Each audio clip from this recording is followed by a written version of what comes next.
The tango music fills the Manhattan penthouse. A professional dancer just twisted her ankle, and the performance is over. The crowd murmurs in disappointment.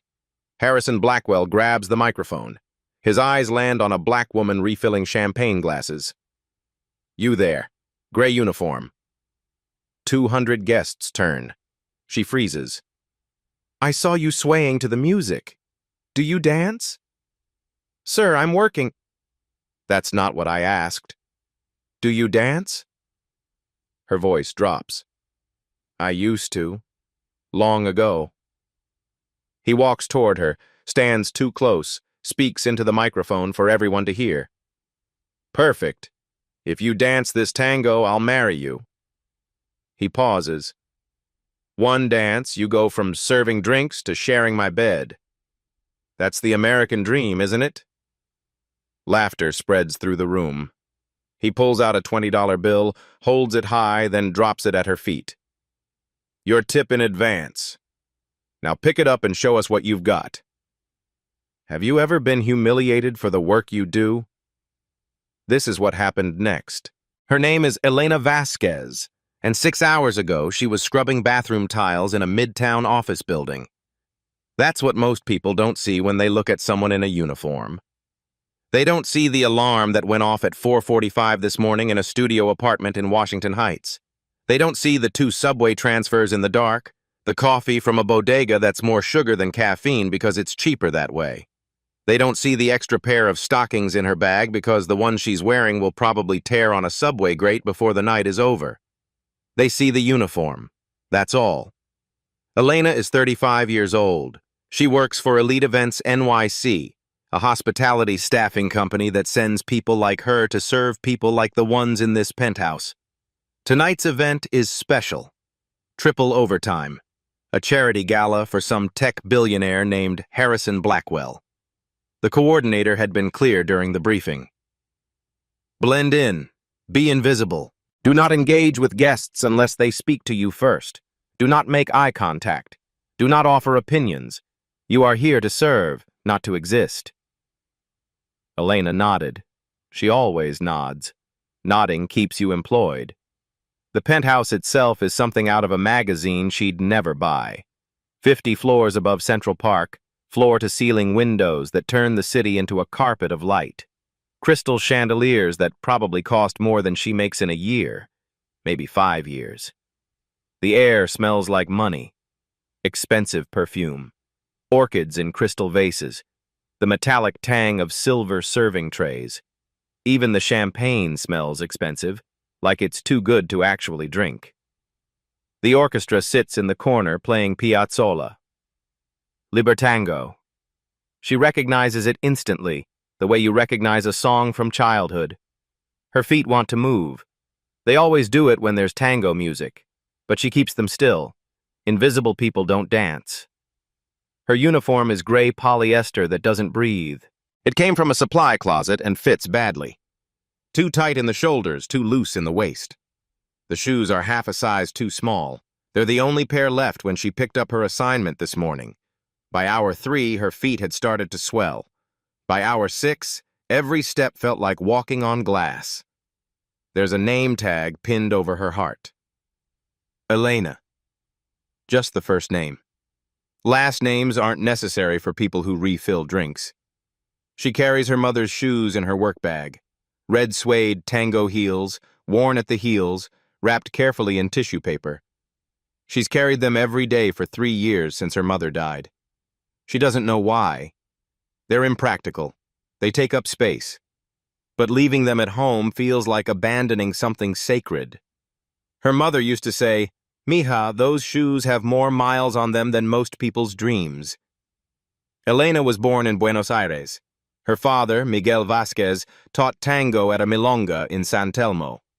Not the tourist kind, the real kind, where old men danced with their wives and young couples learned the language of the embrace. He started teaching Elena when she was 4 years old, not because he wanted her to perform, because tango was how their family spoke. By the time she was 11, she'd won 7 regional youth championships across South America. Her father used to joke that she had the discipline of a Swiss watchmaker and the passion of a Buenos Aires street musician. Perfect tango, he'd say. The plan was Juilliard, New York, dance program, professional career. Her father had been saving. Her mother took extra shifts as a seamstress. Elena practiced 6 hours a day after school. Then her father died. Heart attack. Suddenly, he was 42. Her mother made the decision fast. We are going to America. Your father's dream for you doesn't die with him. They immigrated when Elena was 12. Everything changed. Her mother worked 3 jobs. Elena tried to keep dancing, but studios in New York cost money they didn't have. She practiced alone in their apartment, learning steps from YouTube videos, dancing in the kitchen while her mother sewed at the table. 6 months after they arrived, her mother got sick, the kind of sick that doesn't get better. Cancer, no insurance, treatment costs that multiplied faster than they could count. Elena dropped out of high school at 16, started working, cleaning jobs, restaurant work, anything that paid cash.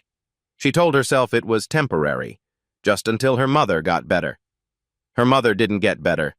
The medical debt from her final year is $47,000. Elena has been paying it down for 3 years, $200 a month, every month, watching the number shrink so slowly it feels like pushing a mountain. She also sends money to her younger brother in Miami. He's finishing college. Someone in the family should get to complete their education. She lives in a 400-square-foot studio that she shares with cockroaches and the ghost of every dream she used to have. The bathroom is down the hall, shared with 3 other tenants. She hasn't bought new clothes in 18 months. The dress she wears on days off has a stain on the hem she can't get out. She takes hospitality gigs like tonight's because the tips can be good. Rich people feeling generous. Sometimes a guest will slip her an extra $50. That's 2 weeks of groceries. That's another payment on the debt. Tonight is especially important. Triple overtime means she'll make $800. That's 2 months of debt payments. That's breathing room. That's being able to afford the medication she's been rationing because the pharmacy keeps raising prices. She cannot afford to lose this job. The coordinator had pulled her aside before the event started. I've worked with you before, Elena. You're reliable. But tonight's client is particular. No mistakes. No interactions. If anything goes wrong, you're not just off this gig. You're off our roster. Understood? Elena had understood. Now she's standing in the middle of the ballroom with 200 people staring at her and a $20 bill at her feet. The orchestra is still playing. The tango music wraps around her like a memory. She can feel her father's hands on her shoulders, adjusting her posture. Chest up, mija. In tango, we don't apologize for taking up space. But that was a different life. That was before she learned that taking up space has consequences.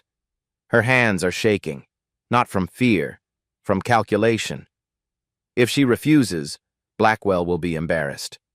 Men like him don't forget embarrassment. He'll complain to the agency. She'll lose tonight's pay and every future gig. Alternative jobs pay 40% less. She'd lose her apartment within 2 months. End up back where her mother was, drowning, gasping for air. If she tries to dance and fails, she becomes entertainment. The laughingstock. The maid who thought she could. Proof that people should stay in their place. If she tries and succeeds, what then? Does anything actually change? Or does she just become a viral video, a feel-good story people share and forget? The music plays. Her feet remember the rhythm. Muscle memory is a stubborn thing. She looks at the $20 bill on the floor. Such a small amount of money to someone like Harrison Blackwell. Pocket change, a tip for the coat check. For Elena, it's 2 days of food. It's the copay on a doctor's visit she's been postponing. It's the difference between making rent on time and making rent late. That's what people don't understand about humiliation. It's not always about pride. Sometimes it's about math. Harrison Blackwell didn't get to this penthouse by being quiet. He's 48 years old, 6'2", with silver hair that probably costs $200 to maintain. His tuxedo is custom Tom Ford. The watch on his wrist is Swiss, the kind that doesn't show the price because if you have to ask, you can't afford it. It costs more than Elena makes in a year. He knows this. He likes knowing this. He's the CEO of Blackwell Industries, a company that builds AI automation systems. The irony isn't lost on anyone paying attention. He made his fortune creating technology that replaces workers. Low-skill workers, he calls them. People in uniforms. People like Elena. His net worth is $3.2 billion. Forbes put him on the cover 3 months ago with the headline, "The Future of Work." The article talked about efficiency, optimization, streamlining labor costs. It didn't talk about the 40,000 people his systems put out of work last year. Tonight's event is his charity gala, supporting urban workforce development. That's what the invitation said. The ticket price was $5,000 per person. The money goes to programs that retrain displaced workers. Workers his company displaced. He gives with one hand what he takes with the other, and somehow people call him generous. He doesn't walk through the party. He moves through it. There's a difference. People step aside before he reaches them. His personal assistant follows 3 steps behind, holding his phone like it's a sacred object.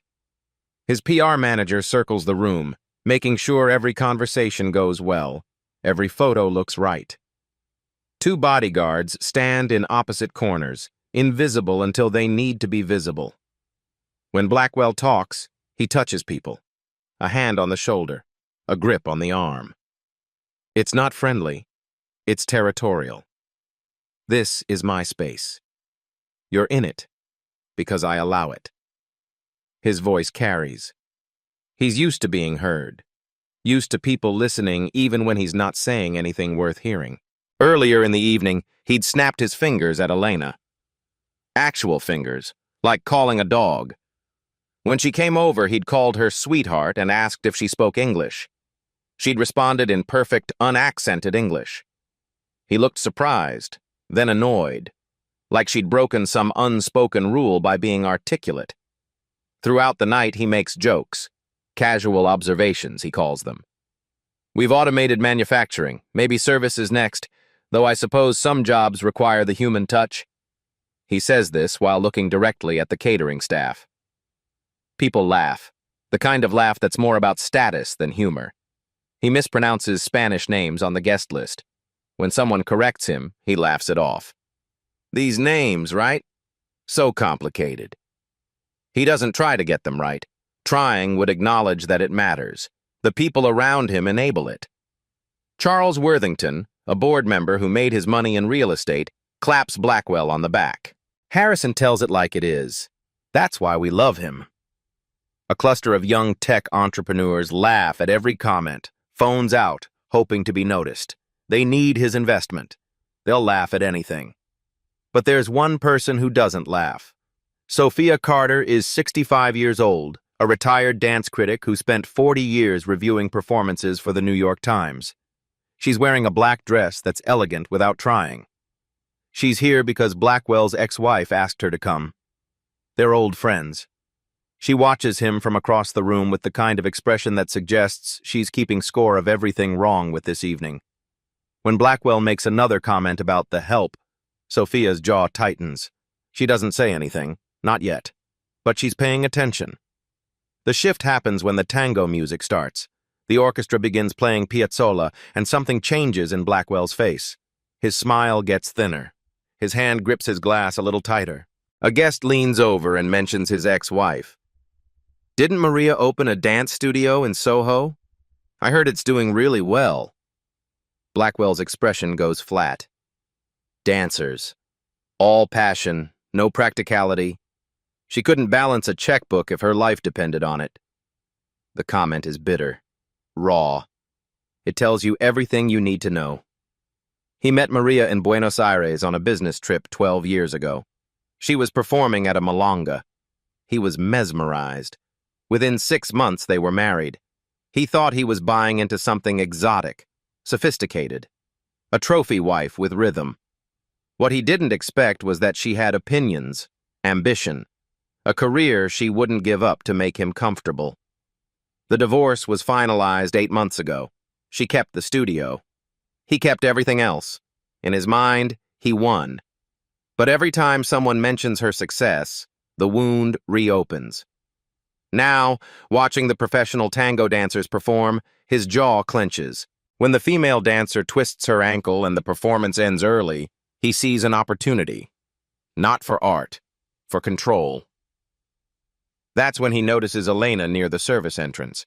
She's clearing glasses, but her body is swaying, just slightly, her foot tapping in time with the music. He sees it, and something clicks in his mind. A way to entertain his guests. A way to prove a point. A way to take back control of the evening. He grabs the microphone. The professional dancers take their bow. The woman is limping, helped off the floor by her partner. The performance is over, cut short. The guests are disappointed. They paid $5,000 a ticket for a full show. Harrison Blackwell stands near the bar, watching. The orchestra continues playing softly, filling the awkward silence. That's when he sees her. Elena is near the kitchen entrance, holding empty glasses. She's not watching the injured dancer. She's listening to music. Her eyes closed for just a second. Her head moves with the rhythm. Her foot taps the marble floor. She doesn't realize anyone is watching. Blackwell does. The evening needs saving. The guests are restless. And here's this woman in a uniform, swaying to tango music like she knows something. He picks up the microphone. "Ladies and gentlemen, we've lost our entertainment for the evening. But I think we might have found a replacement." He's looking directly at Elena. 200 pairs of eyes follow. She freezes. The tray in her hands suddenly weighs 1,000 pounds. "You there, gray uniform." She turns slowly. "Sir, I should get back to—" "I saw you, swaying to the music, tapping your foot." He walks toward her. The crowd parts. "Do you dance?" "I used to, sir, a long time ago." "Used to?" He turns to the crowd, repeating her words like they're funny. "She used to dance. Isn't that interesting?" Some people laugh. Others look uncomfortable. "Tell me, where does someone in your position learn to dance?" "Argentina, sir." "Argentina!" He says it too loud. "Of course. The tango. We have an authentic Argentine maid who knows tango. What are the odds?" The way he says authentic makes her skin crawl. Sophia Carter steps forward. "Harrison, leave her alone. She's working." He waves her off. "No, Sophia. We're here for charity, for giving opportunities." He turns back to Elena. "Here's what I'm thinking. Our dancers are out. We have an orchestra. We have a woman who used to dance. Why not give her a chance?" Someone in the crowd says, "I'd love to see real Argentine tango." The energy shifts. Curiosity. Boredom looking for entertainment. Blackwell senses the momentum. "Dance one tango with me, right here, right now. And if you're good, if you really impress everyone..." He pauses. "I'll marry you." The room erupts. Gasps, laughter, shocked murmurs. "If you dance this tango, I'll marry you." He makes sure everyone hears. "One dance. You go from cleaning my floors to sharing my life. That's social mobility. That's the American dream." More laughter ripples through the crowd. Elena's face burns. "I really should..." "What's the matter? Not good enough? Or maybe you were lying. Maybe you were just pretending, putting on airs." The phrase lands like a slap. Charles Worthington calls out, $50,000. If she dances, I'll match your charity donation." The crowd murmurs approval. Now there's money involved. "See?" Blackwell spreads his arms. $50,000 for one dance. That's more than you make in a year. He reaches into his pocket, pulls out his wallet, removes a $20 bill. Hold it high so everyone can see. Consider this in advance. He drops it. The bill flutters down, lands at her feet. Pick it up, someone whispers. Just dance, another voice says. It's for charity. But this isn't about charity. This is theater. She's the performer. They're the audience. And Blackwell is orchestrating her humiliation for entertainment. The event coordinator is watching from the corner, her expression clear. Don't make a scene. Don't cost us this client. Elena's co-workers stand frozen. One mouth, don't do it. But what choice does she have? Refuse, and Blackwell will be embarrassed. Men like him don't forget. She'll lose tonight's pay, future gigs, the $800 she desperately needs. Accept, and she becomes a spectacle. Win or lose, she's the joke. The orchestra waits. The crowd murmurs. 200 people watching, waiting, judging. Elena stares at the $20 bill on the polished marble. Her reflection stares back. Two versions of herself. The one in this uniform. The one she used to be. The music has stopped. The silence is crushing. Blackwell leans toward the microphone, eyes locked on her. So what's it going to be? Do you have the courage? Or should we all go back to our drinks and you go back to where you belong? The challenge hangs in the air. Her hands are shaking.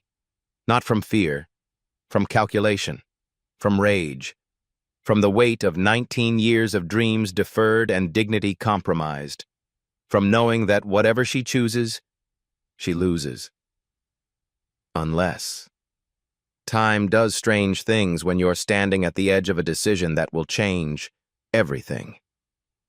Elena hears her father's voice. Not a memory. Something deeper. The kind of lesson that lives in your bones. Mija, tango is about dignity. The follower isn't subservient. She's powerful. She decides how beautiful the dance becomes. She was 7 years old when he said that, standing in their Buenos Aires kitchen, frustrated because a boy at the milonga had pushed her around the floor like she was furniture. Her father had knelt down, looked her in the eyes. Never let someone else make you small. Not in dance. Not in life. Then her mother's voice. 3 years ago, in a hospital bed, morphine making her words soft but clear. Don't hide who you are to make others comfortable. I hid. Look where it got me. Elena had held her hand. Mama, you didn't hide. You sacrificed. There's a difference between sacrifice and disappearing, Mija. I disappeared. Don't do the same. Those were among her last words. 19 years. That's how long it's been since Elena danced publicly. Her body is older now, her technique rusty.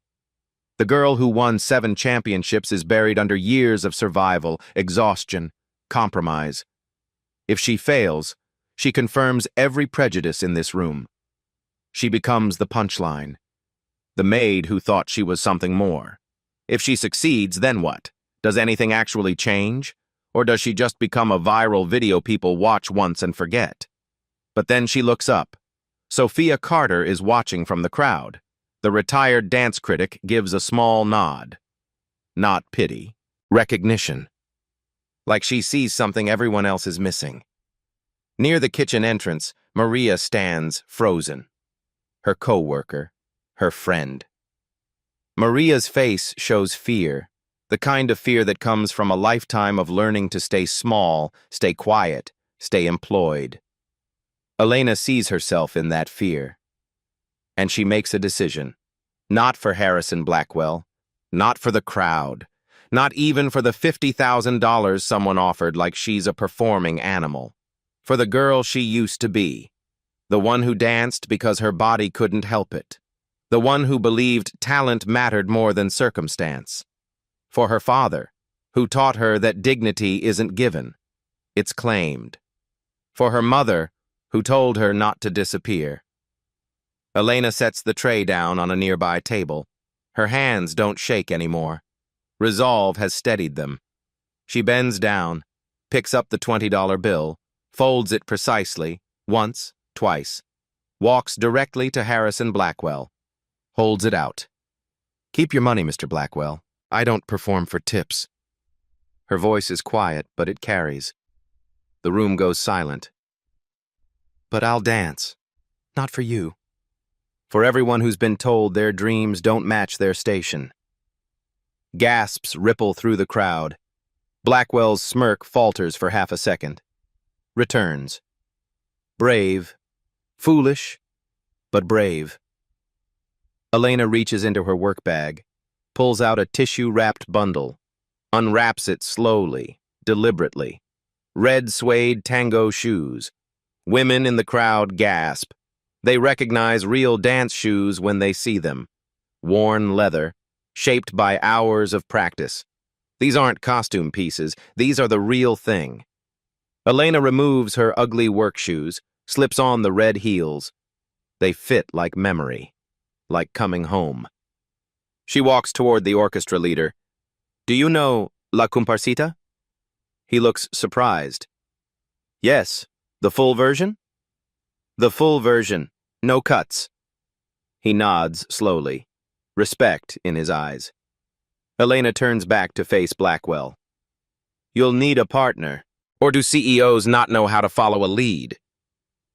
The crowd reacts. A few laughs, mostly shock at her audacity. Blackwell's face tightens. He can't back down now without losing face in front of 200 people. He forces a smile. This should be amusing. They move to the center of the floor. The crowd forms a circle around them. Elena takes the traditional tango embrace. Close, but not touching. Chest open, head high. The orchestra raises their instruments. The room holds its breath. The first note from the bandoneon cuts through the silence like a blade. La Comparsita, the most famous tango ever written. Also the most difficult. 5 minutes and 30 seconds of pure technical and emotional demand. Dancers train for years before attempting it in public. Elena hasn't danced it in 19 years. The orchestra begins, slow, mournful. The opening measures are designed to break your heart before the passion even starts. Harrison Blackwell takes the lead position, or tries to. His hand on her back is loose, dismissive. He's holding her like she's a mannequin. Like this is already a joke and he's just waiting for the punchline. Elena closes her eyes, breathes. The first step is the hardest. Her leg trembles as she moves. The crowd notices. Someone whispers. She hears it. That ripple of expectation. They want her to fail. Not all of them. But enough. Failure would confirm what they already believe. That people like her should stay in their place. Blackwell whispers, "Having second thoughts?" She doesn't answer. The music continues. Her father's voice in her head. The music tells the story. You just have to listen. She listens. Her body begins to remember. Not consciously. Deeper than that. 19 years fade away, and suddenly she's 12 years old in her father's studio, practicing the same opening sequence 1,000 times until her feet bled. Muscle memory is a strange gift. You can bury it, but you can't kill it. Her second step is steadier. The third step is sure. By the fourth, something shifts. The trembling stops. Her posture lengthens. Spine straight. Chest open. Head held with the exact pride her father demanded. You're not begging for space, mija. You're claiming it. She claims it. The tango has a secret that most people don't know. Everyone thinks the man leads. That's what it looks like from the outside. But inside the embrace, the follower is the one who decides. Through subtle pressure, through weight shifts, Through the language of the body, she tells him where to go. The best leaders know this. They listen. They respond. Harrison Blackwell is not listening. He's trying to push her around the floor, treating her like a prop. But Elena's technique is too strong. She begins to lead through the connection, through her core, through the decades of training that live in her muscle memory. He resists at first. He's supposed to be in control. That's the whole point. But her technique is undeniable. Her ochos come next. Figure 8 steps where the follower pivots and extends. They need to be sharp, precise, knife-like. Elena's are perfect. Her leg extends behind her in a straight line, toe-pointed. The line from her hip to her ankle could cut glass. A woman in the crowd gasps quietly. Sophia Carter leans forward in her seat. The music builds. The mournful opening gives way to the middle section. This is where La Comparsita shows its teeth. The tempo increases. The complexity multiplies. This is where amateur dancers fall apart. Elena doesn't fall apart. She executes a gancho, a leg hook where her leg whips up and wraps around her partner's thigh. It happens fast, sharp, and precisely. Blackwell actually stumbles slightly trying to keep up. Someone in the crowd whispers, "Did you see that?" The room is starting to pay attention. Really pay attention. This isn't a joke anymore. This isn't a maid pretending. This is something else. Elena's body is singing now. Every movement is crisp. Every extension is controlled. She's using the entire floor, navigating around the circle of people like a ship cutting through water. Her uniform skirt swirls with each turn, the gray polyester moving like it's more expensive than it is. Blackwell is sweating now. Actually working. He's having to follow her, really follow her, and it's becoming obvious to everyone watching that he's not leading this dance. She is. The music hits a dramatic pause, one beat of silence. Elena uses it. She steps into a cicada, a displacement step where she literally steps into his space, takes it from him. It's one of the most aggressive moves in tango. It says, "This is mine now." The crowd reacts. A ripple of understanding moves through them. Then she executes a bolio. Her leg whips in a circular motion, the energy traveling from her hip, through her thigh, through her calf, to her pointed toe. The movement is so fast, so controlled, that her skirt flares out like a ball gown for a split second. The tech entrepreneur in the corner lowers his phone. He was filming for social media, for the joke. Now he's filming because he's witnessing something. The orchestra plays louder. The passion section is coming. This is where La Comparsita becomes less a song and more a confession. The bandoneon cries, the violin weeps, the piano drives underneath like a heartbeat. Elena's face has changed. At the beginning she was scared, calculating, surviving. Now she's somewhere else. She's not dancing for these people anymore. She's not even dancing for herself. She's dancing for her father, who never got to see her dance in New York. For her mother, who spent her last years watching her daughter disappear into work uniforms and debt. For the girl she was at 11, standing on a stage in Buenos Aires with a trophy in her hands and the whole world ahead of her. The music drives toward its climax. This is the moment. The colgata, a hanging position where the follower leans back, completely off balance, suspended in space, held only by the counterbalance of her partner. It requires absolute trust, absolute technique. Get it wrong and you fall. Get it right and you defy gravity. Elena positions herself, shifts her weight, leans back. For 5 full seconds, she's horizontal. Her body is a perfect line from her head to her pointed red shoe, suspended in midair. The chandelier light catches her shoe, making it glow like fire. The room goes completely silent. No one breathes. Even the orchestra holds the note, sustaining it, making time stop. A single tear runs down Elena's cheek. Not sadness, Release.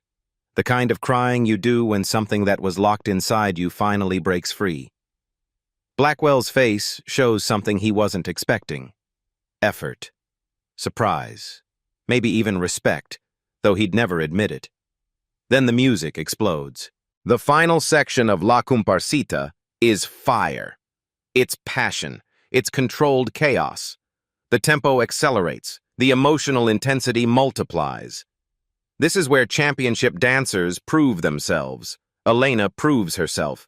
She executes a double gancho combination. 2 leg hooks in rapid succession.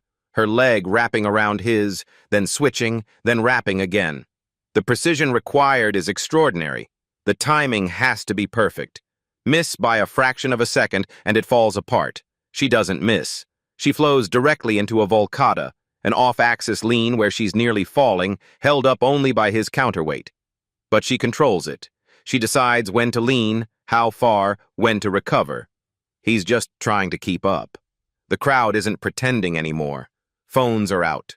People are filming. Not for mockery, for proof, for evidence that what they're seeing is real. She's professional level, someone whispers. Beyond professional, Sophia Carter says to the person next to her. That's championship technique. That's world class. The music races toward its conclusion, the final dramatic phrase, the moment that makes or breaks the entire dance. Elena spins into the final position, a deep dip, but she controls it completely. Her leg extends behind her in a perfect line, her back arches, her head throws back, her red shoe points to the crystal chandelier like an exclamation point. Her face isn't triumphant. It's peaceful. Like she's finally home after a long journey. The music holds the final note, then stops. Silence. 5 full seconds of absolute silence. Elena stands slowly, steps back from Blackwell. She's breathing hard but controlled. She removes the red shoes, holds them against her chest like they're sacred. She doesn't look at Blackwell, doesn't look at the crowd. She looks at her shoes, at her mother's shoes, at the only piece of her past she managed to carry into her present. Blackwell stands in the center of the floor. His face is flushed. His hair is messed up. His tuxedo is rumpled. He's breathing like he just ran a marathon. He opens his mouth to speak, but before he can, something happens. Sophia Carter begins to clap, slow, deliberate. Each clap echoing in the silent room. Then another person joins, then another. Within seconds, 200 people are on their feet. The applause isn't polite. It's not obligatory. It's thunder. It's recognition. It's the sound of people who just witnessed something they'll talk about for years. Several women are crying. The orchestra members are standing, applauding their own music, but also her dancing. Professional recognition from professionals. Someone shouts, "Brava!" Someone else, "Incredible!" The sound washes over Elena like a wave. She's still holding her mother's shoes, still standing there in her gray uniform with the name tag over her heart. But something is different now. She's not invisible anymore. The applause continues. It doesn't stop. It builds. Elena stands in the center of the floor, still holding her mother's red shoes, and watches as 200 people she was serving 30 minutes ago give her a standing ovation. From her world, the reactions come fast. Maria, her co-worker, has tears streaming down her face. She's filming on her phone, hands shaking. Another server, James, is staring open-mouthed. The event coordinator stands frozen against the wall, unable to process what just happened. The kitchen staff rush to the doorway, dishwashers, prep cooks, people who spend their shifts invisible. They're watching one of their own being seen, really seen. Some are crying. From Blackwell's world, the reactions are different. His PR manager is typing frantically on her phone. Damage control. The board members look uncomfortable. Charles Worthington won't make eye contact with Blackwell. The young tech entrepreneurs who were laughing at every joke 30 minutes ago are now silent, some looking genuinely ashamed. Harrison Blackwell stands alone in the center of the floor while the crowd swarms toward Elena. His carefully orchestrated evening has become her celebration. He tries to smile, to regain control. Well, that was unexpected. Perhaps you should... That was the most stunning tango I've witnessed in 20 years of criticism. Sophia Carter cuts through the crowd, walks directly to Elena. Her voice is loud enough for everyone to hear. "Where did you train?" Elena's voice is quiet. "My father, in Buenos Aires. Before he died, we came here." "Your father taught you that?" Sophia shakes her head in wonder. "He must have been remarkable. He was just a dance instructor." Elena glances at Blackwell. "People like Mr. Blackwell would probably say it wasn't a real job." The room understands the reference. Uncomfortable murmurs ripple through the crowd. Sophia's expression hardens. She turns to face Blackwell. "A real job? Tell me, Harrison, what's more real? Creating something beautiful that moves people to tears? Or creating systems that put 40,000 people out of work?" Someone in the crowd says quietly, "Damn." Blackwell's face flushes. He tries to recover. "Yes, well, a deal is a deal. About that marriage proposal." He forces a laugh. "I suppose I should..." "I don't want charity, Mr. Blackwell." Elena's voice is steady, clear. "I never did. I just wanted to be seen as a person. Turns out I didn't need your permission for that." The room goes quiet again. That particular kind of quiet that happens when someone says exactly what everyone was thinking but was too afraid to say. Elena begins to walk toward the service entrance. "Wait," Sophia calls out. "Elena, that is your name?" Elena nods. "I run the Sophia Carter Dance Foundation. We provide scholarships and teaching positions to exceptional dancers from underrepresented backgrounds." She pauses. "Would you be interested in teaching?" The question hangs in the air. "I'm not qualified," Elena says quietly. "You just performed championship-level tango in a work uniform after 19 years away from dance." Sophia's voice is firm. "You're overqualified." Business cards appear. 3 other guests approach Elena. A dance studio owner, a documentary filmmaker, even one of Blackwell's board members, quietly, almost ashamed. "My daughter's been wanting tango lessons." The circle around Elena grows.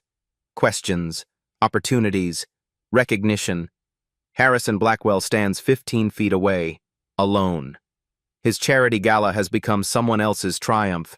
His PR manager is at his elbow, whispering urgently, "We need to spin this. The video is already uploaded. #TangoMaid is starting to trend." He looks at his phone. The video is everywhere, multiple angles. The comments are brutal. This is what happens when you underestimate people. CEOs really think money makes them better than everyone else.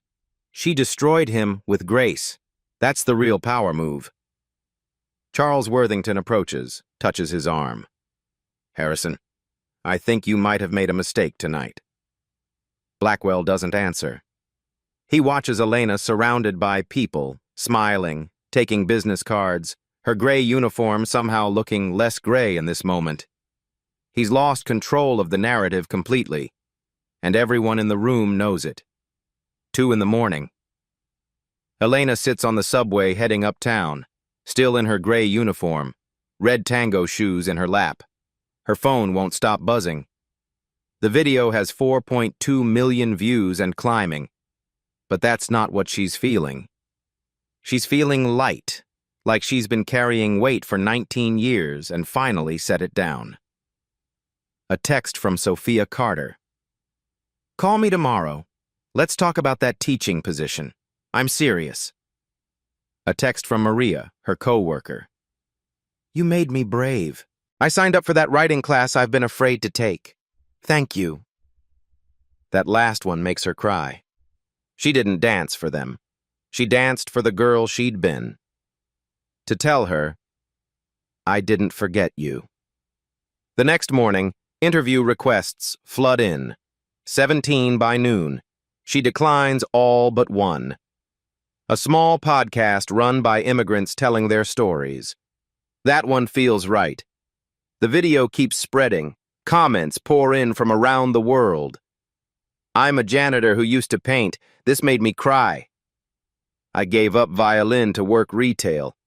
Maybe it's not too late. My mom cleaned houses for 20 years. She was the best cook I ever knew. No one ever asked about her recipes. Elena becomes a symbol, hidden talent, dreams deferred, people who are more than their uniforms. 1 week later, Sophia Carter calls with an offer. Part-time teaching position, evenings and weekends, $45,000 a year. You can keep your day job while you transition. Elena says yes. Her first class is 12 students, ages 8 to 17. Dominican, Mexican, Puerto Rican, one kid from Ecuador. A 9-year-old girl raises her hand. Miss Elena, can you really make it as a dancer if you're not rich? Elena gives an honest answer. I don't know yet, but I know you can't make it if you don't try, and trying is free. The teaching income changes things. She negotiates down her medical debt, moves to a slightly larger apartment in Washington Heights. It has its own bathroom. That feels like luxury. She buys her first new shoes in 2 years. Not expensive, just new. On weekends, she dances socially again. A Malanga owner in Queens knew her father. Miguel's daughter, come dance here. No charge. Your father was family. She finds a community she didn't know she was missing. An older dancer named Roberto becomes her mentor, helps her rebuild what 19 years took away. As for Harrison Blackwell, consequences arrive quietly. The board strongly suggests that he step back from public events. For optics, he's forced to donate $100,000 to the Sophia Carter Foundation. His PR team calls it generosity. Everyone knows it's penance. His ex-wife, Maria, sees the video, texts him. Finally, someone showed you that grace has nothing to do with money. He doesn't respond, but he reads it 7 times. 3 months later, he appears at the back of one of Elena's classes. Doesn't announce himself. Watches for 30 minutes. Leaves before it ends. The next week, an anonymous $50,000 donation arrives at the foundation. Elena suspects, can't prove, doesn't try. People don't always change, but sometimes shame opens a door. Sometimes that's enough. 6 months after that night, Elena performs at a small showcase. 200 people in attendance. Students, co-workers, Sophia, community members. After she dances, the Dominican girl from her first class runs up. Miss Elena? I just got accepted to LaGuardia Arts, the dance program. Elena cries. Hugs her. You did that? All I did was show you it was possible. Later, backstage, Elena looks at herself in the mirror. Same face, different eyes. She didn't become rich, didn't become famous, didn't marry a CEO. But she became herself again. And that was worth more than any of it. This story isn't really about dancing. It's about the person you were before the world told you who you had to be. It's about dreams you shelved because they didn't pay bills, didn't fit expectations, didn't match the uniform you wear. Elena's talent wasn't hidden because she was lazy or afraid. It was hidden because survival demanded it, because medical debt doesn't care about your calling, because rent is due whether you're living your purpose or not, because society rewards conformity, not courage. But here's what Harrison Blackwell didn't understand. Underestimating someone isn't just cruel, it's stupid. The person serving your drinks, cleaning your floors, parking your car, they aren't defined by that moment. Their whole universes you're too arrogant to see. Talent is democratic. It shows up in projects, offices, delivery trucks, checkout counters. It doesn't wait for permission or pedigree. It just waits for a moment, a spark, A single chance to prove I'm still here. I never left. So here's my question for you. What's your tango? What's the thing you used to do, used to love, used to be, before life got in the way? Before you decided it was impractical, impossible, or too late? Maybe you painted. Maybe you wrote. Maybe you built things, sang, competed, created. Maybe you told yourself, I'm just a cashier now. I'm just a driver. I'm just a parent. That's not who I am anymore. But what if you're wrong? What if you're not just anything? What if the thing you're missing most is the person you were before you learned to shrink? If this story moved you, if you saw yourself in Elena, don't just scroll past. Hit subscribe, not for me. For the next person who needs to hear that their talent still matters, that their dream isn't dead, that it's never too late to put on those metaphorical red shoes and dance. This is the first story in our Hidden Brilliance series. True stories of ordinary people with extraordinary talents, waiting to be seen. Next week, a janitor at a tech company who wrote code that revolutionized their entire system. You won't want to miss it. Drop a comment. What's your hidden talent? What did you used to do that you gave up?